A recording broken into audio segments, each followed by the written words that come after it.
Elizabeth always played with me when I was younger.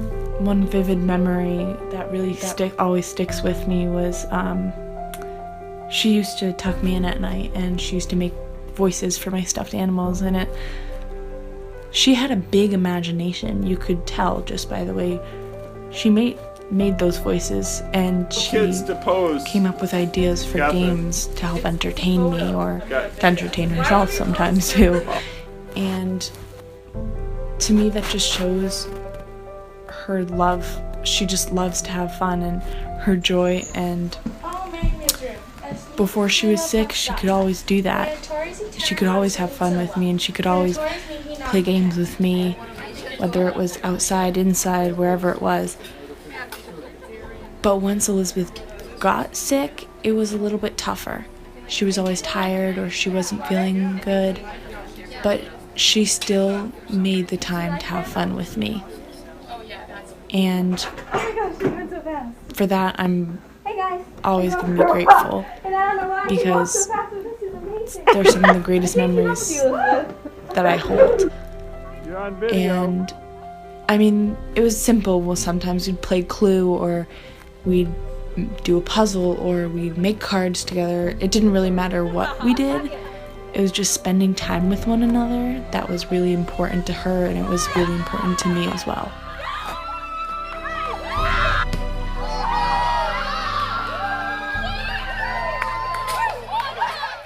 I think that Elizabeth's love of God really animated her life and her love of her neighbor. And one day we were coming home from a radiation treatment, and we were in the car and we saw a runner along the road. And Elizabeth loved to run. She loved all sports and athleticism. And she saw this runner and she began to cry because she couldn't run. And then I comforted her, but then she composed herself again and she said, "I'm just glad other people can still enjoy running." And I think it's such an example of how Elizabeth cared for other people, and it was an expression of her love of God and of her love of neighbor. I met Father Timothy from Uganda, and he had come over for some missionary work, and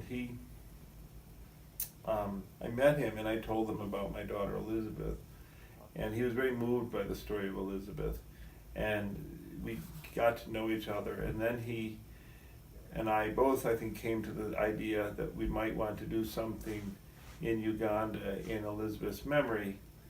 And so, first we were thinking of a health clinic, and then we moved to the idea eventually of a nursery school. And in the course of my mission appeal, I met Mr. Elizabeth Schickel in the parish of St. Patrick. He shared with me about his daughter Elizabeth. I spoke to him. I said, "How about sharing the memory of your daughter with so many other people, especially living thousands of miles away in Africa, by, for instance, building up something like a nursery school in memory of this little good girl, Elizabeth."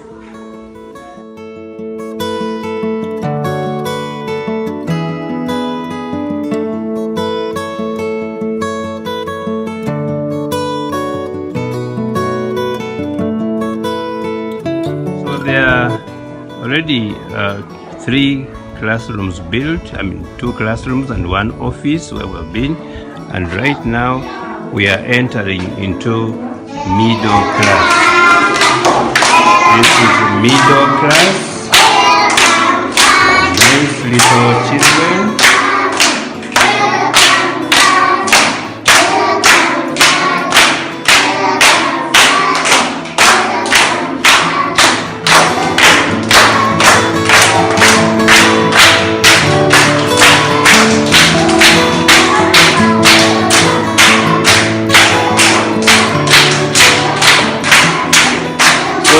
Good morning, children. Good morning, teacher.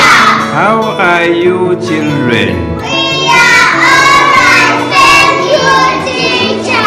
Sit down. I am sitting down. So it's a beautiful beautiful class. Children, what is the name of your school? The name of my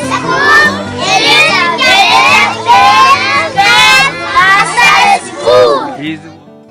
I think this little nursery school in the middle of Uganda, the Elizabeth Schickel Nursery School, is a wonderful and very appropriate expression of Elizabeth's life.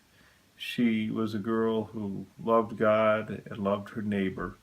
And in the same way that she was so delighted that other people were going to be able to run even though she couldn't, and she was thankful for that, I think she would be so thankful that this little nursery school will help provide an education for children who have such need, very great need, and she would be delighted.